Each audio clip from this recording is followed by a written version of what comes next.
Hey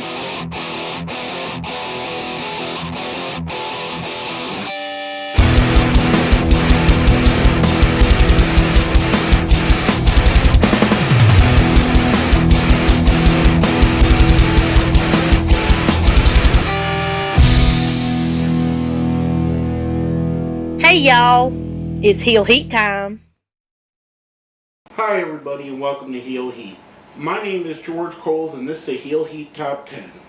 The topic of this Top 10? Top 10 most important professional wrestling matches. Now before we get into this, just so I could save myself a little bit of hate mail, you will notice this is all North American specific. Until very recently, I didn't have access to much Japanese wrestling. I didn't do tape trading, so I got a little bit of it, but it's hard for me to speak on what the important matches and that is. And the same thing goes for Lucha Libre. I don't know enough about it to say what's important there. Or in wrestling in England or wrestling in Australia. You get the picture. So with that being said, top 10 most important matches, jumping right into it. Number 10, Ric Flair versus Sting from the inaugural Clash of Champions. This is a 60-minute draw match that really put Sting on the map and made it where you've seen that here's a future superstar, a guy that's going to be elevated to the level of the Ric Flairs of the world. Ric Flair at the time, one of the greats in the business, probably, I've said it before and I know a lot of people echo the sentiment, the greatest wrestler of all time. This is him in his prime, reaching down, seeing another guy that's as good, pulling him up to his level and bringing him in and showing the world really what Sting could do and who Sting could be, and making the guy that would go on to be the face of WCW basically in one night. Next up, number 9.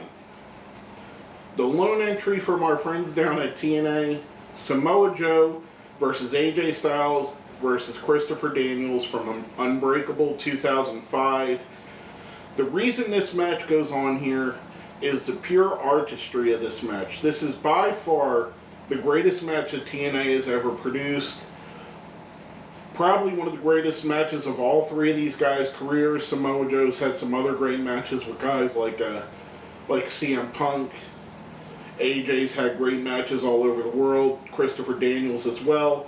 But this is all three guys as close to their prime as they could be, wrestling for the X Division title, showing us what TNA could really be at its best. At its peak, TNA was something different.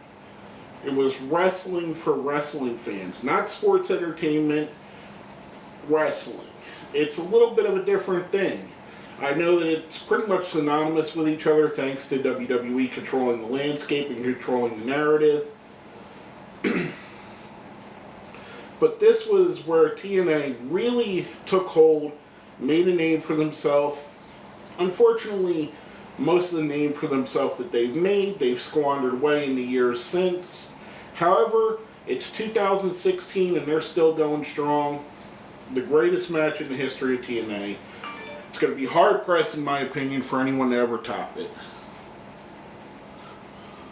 Next up, number 8. From King of the Ring 1998, probably the most replayed clip of any wrestling clip in the history of wrestling. Mankind versus The Undertaker in the second Hell in a Cell match. Mick Foley historically gets thrown off of the cage, gets chokeslammed through the cage. Such an iconic match, harkening back to my youth, where they would play over and over again Jimmy Snuka versus Don Muraco when Snuka jumps off the cage. Foley, obviously influenced by such, has said so as much himself. This match is, I think, when you really look at it, it is, the match itself, it's not great. It's a good match. It's got two great wrestlers in it. But for historic value and what it did for The Undertaker's career, what it did for Mankind's career, what it did for the WWE in general. Just a fantastic spectacle, and one of the matches that is burned into our brains and left an indelible mark that I don't think will ever be replaced. Next up, number 7. A match that you could say is the last match's theoretical father. That's Magnum TA versus Tully Blanchard from Starrcade 1985, an I Quit steel cage match. One of the most violent matches there has ever been on record. Just the brutality, the sheer punishment the guys take. You see Tully Blanchard in his prime. Magnum TA, much like I said with Sting earlier, a guy that's about to break out and become a main star. Unfortunately, he had an automobile accident that curtailed his career. But this match itself, and you could go, if you have the WWE Network, go and watch this match. It holds up now. It's what Jim Crockett Promotions did best. They would end their feuds with these violent, bloody matches, and this was the most violent. And just the sense of urgency. Two guys that were on the cusp of greatness, going at it, elevating both of them again. Just an amazing match, an amazing spectacle. In my opinion, one of the best things that Jim Crockett Productions ever produced. Now, next up, number 6.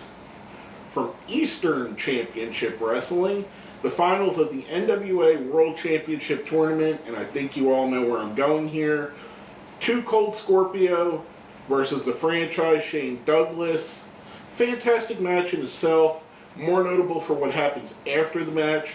Shane Douglas holds up the NWA title, says an impassioned speech, throws the belt down, claims himself the the ECW World Heavyweight Champion. Eastern Championship Wrestling rechristens itself Extreme Championship Wrestling. Lets go of its NWA ties. Starts an angle that really is revolutionary at the time now, since we've seen 20 different belts get thrown down. We've seen belts get thrown in the trash, demolished, all that kind of stuff. But this is where it was. This was the first shot. At the time, very disrespectful, very changing of the guard. It was the new extreme athletes, and I hate to use that pun, but it really set off what ECW was going to be. It was going to be something different. It wasn't going to be your father's NWA. It wasn't going to be what WCW was doing. It wasn't going to be what WWF was doing. It was going to be their own thing, blazing their own trail, breaking every rule there was to break. And this was the shot that was heard around the world, the one that opened up ECW and made it a global phenomenon.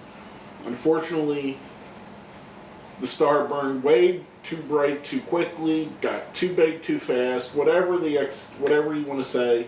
Unfortunately, the promotion didn't last very long. For people like myself that are ECW marks till the day we die, this is what really set the groundwork for everything that became ECW. Number 5, speaking of setting the groundwork, from May 17th, 1963, Bruno Sammartino versus the Nature Boy, Buddy Rogers.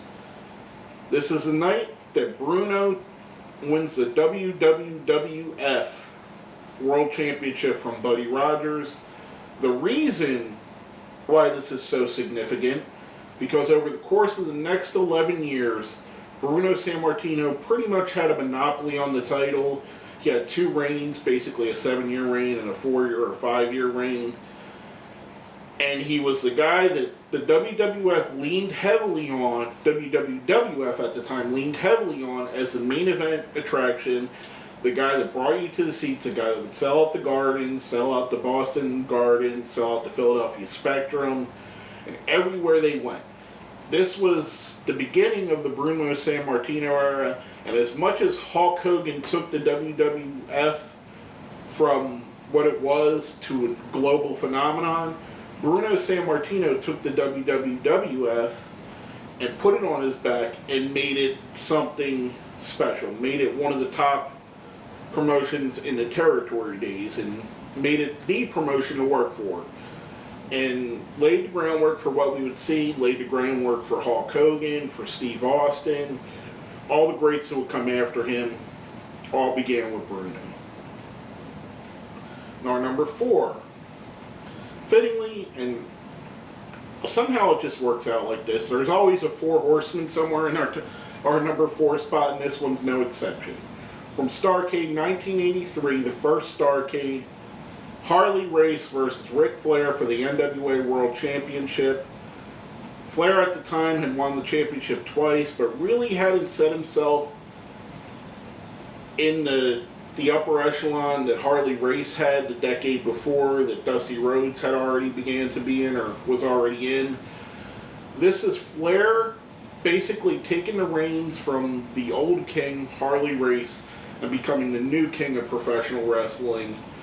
And it's the first time that someone tried a real super show. This one was the first closed circuit show. It was the first big event. It was the first one to fly guys in from different areas just for this show. And it was on Thanksgiving night, and everything was special about it. Ric Flair winning the title. Ric Flair starting his run of real dominance through the whole 80s and becoming, like I said earlier, in my opinion, the greatest wrestler in the history of the business. The ball really starts rolling here, and that night in 1983, and it's a good match. It still holds up pretty well.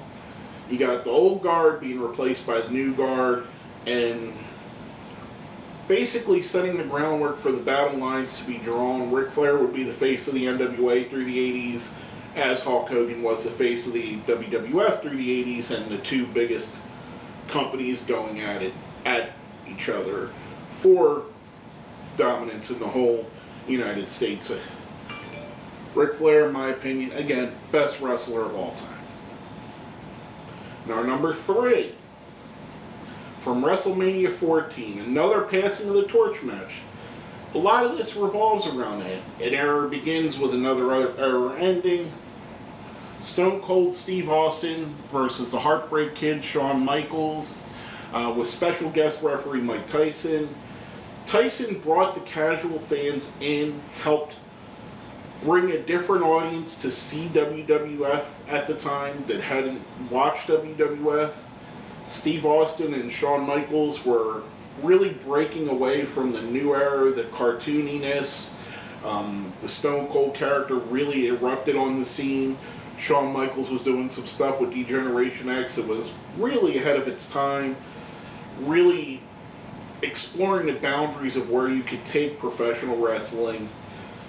This is a night Shawn Michaels, knowing going into it, has a bad back, knowing he's not going to be able to wrestle, passes the torch on to Stone Cold Steve Austin, thus cementing at this point, about a year and a half's run to the top. Austin always was just short of getting the world title. He finally gets it here, and the Austin era really begins, really sets off. You get the Austin McMahon feud going, Austin and The Rock to come later, but really ignites what would become the biggest draw in the history of wrestling. Stone Cold Steve Austin really ignited at WrestleMania 14 with the passing of the torch from Shawn Michaels to him.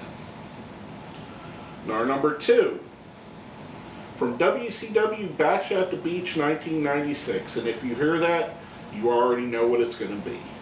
Lex Luger, Sting, and Randy Macho Man Savage challenging the Outsiders of Scott Hall, Kevin Nash, and a mystery opponent who would later be known to be Hulk Hogan.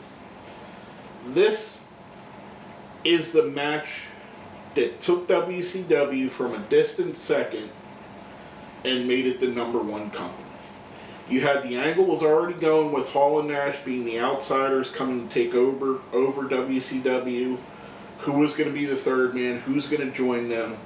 The unthinkable happens. Hulk Hogan turns heel. No one in their mind ever expected it except for Bobby the Brain Heenan during the broadcast. That's a different story. But it was like the perfect storm. You had Hall and Nash, the epitome of cool, the epitome of what wrestling was in the 90s, mid to late 90s.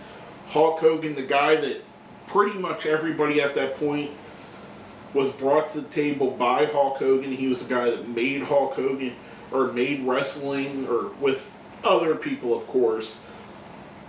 He was the flag bearer for the WWF throughout the 80s and early 90s. Now he's in WCW. WCW really lights it up. They turn. He does a big turn, one of the biggest heel turns in the history of wrestling.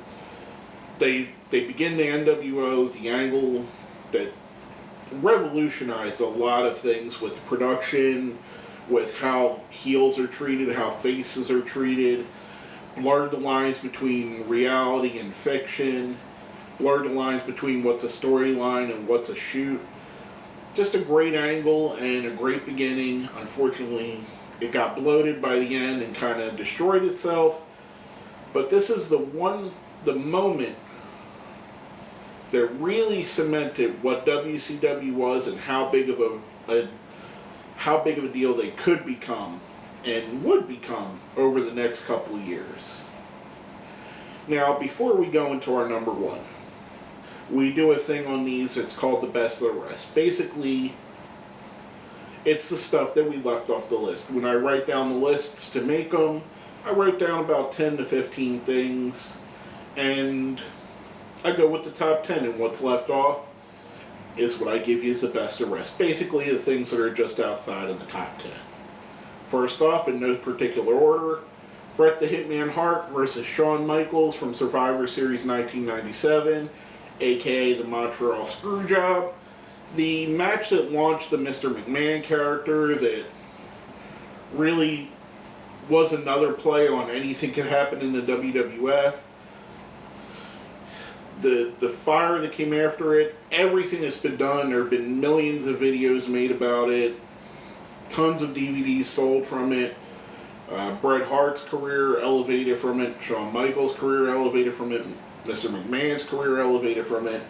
Bret Hart should have went into WCW and should have been huge. They really didn't know what to do with him. But this should have been the biggest angle of all time. It's one of the biggest stories in wrestling history as it is.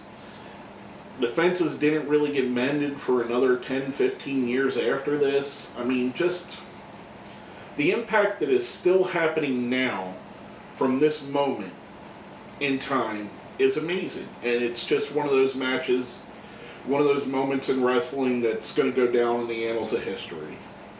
Next up, CM Punk versus John Cena from Money in the Bank 2011.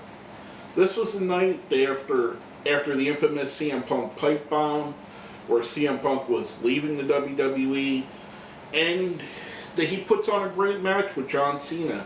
He wins the WWE Championship, runs out of the arena. Really should have ignited a revolution, a change, and brought more of that. CM Punk would be made as a main star off of this match. John Cena would carry a great match with him. Just an amazing match with an amazing atmosphere. One of the most fun matches of this past decade. And last but not least, on our best of the rest, from January 4th, 1999. And if that date means something to you, it means a lot to me as well. One of my favorite moments in professional wrestling, Mankind finally wins the World Championship from The Rock. This is the infamous match where Tony Schiavone goes on WCW Nitro and says Mankind's going to win their World Championship, which subsequently takes 700,000 of their viewers turn from WCW to watching WWF so they could see Mick Foley, Mankind, or as he said, the guy that wrestled here as Cactus Jack, win his first World Championship. The amount of respect in my opinion, there was never a guy more deserving of getting a title run than Mick Foley at this point. Mankind. It was a great moment, especially for all of us Mankind fans. All of us that felt like, anybody that really felt like an outsider, like somebody that, didn't fit the mold, wasn't the best looking guy, didn't have the best body. He was a working man, he was a world champion, and he was somebody that was universally everybody loved. Now, coming off of that, we're going to go right into our number one. From WrestleMania 3, Hulk Hogan versus Andre the Giant. Probably the most hyped match in the history of wrestling, the biggest spectacle in the history of wrestling, the match that really, really cemented what WrestleMania would be. There had been, at this point, it's the third WrestleMania. There had already been two. It was kind of, it had the biggest star of the 70s going into the early 80s of Andre the Giant. Hulk Hogan, the biggest star of the 80s, clashing with each other, the unstoppable force with the immovable object, 93,000 people in the Pontiac Superdome, or whatever the real number is. Just an amazing match that really, really broke professional wrestling into the mainstream culture and broke it out where everybody and their grandmother was talking about wrestling. Everybody was talking about this match. Everybody was talking about Hogan. Everybody was talking about Andre. Just the match that really cemented the WWF at the time, which would now is known as WWE, would become the global phenomenon that it is, that it's seen in so many different countries. There's a WWE network. They tour the world. All goes back to this day and this match. The biggest match, the most important match in the history of professional wrestling, in my opinion. Now, basically, that's all I have to say about that. If you think we've left something off, if you think I put a match up too high, too low, forgot about something altogether, let me know what you think. Hit me up in the comments, hit us up on Facebook, hit us up on Twitter, hit like on this, share it, do all that fun stuff, get the word out there. And before I go, I just wanted to mention, this past week we lost a true legend in the music world, a guy that a lot of wrestling fans know as the guy that made a couple of the Triple H themes and Evolution theme. We're talking about Lemmy Kilmister from the group Motorhead. I grew up listening to Motorhead. I've always been a fan of their music, and it's a guy that really engulfed the rock and roll lifestyle and the rock and roll vibe. This top 10 Lemmy, and I know I didn't mention Triple H or any of your songs in here until just now. This is dedicated to you, my friend. Thank you for everything you did for us, all the music that you gave us that we could go back and listen to, all the joy you brought into the world. Lemmy Kilmister, thank you so much. Rest in peace, rest in power, and basically, that's all I have to say about that. My name is George Coles, and this has been another episode of Heel Heat.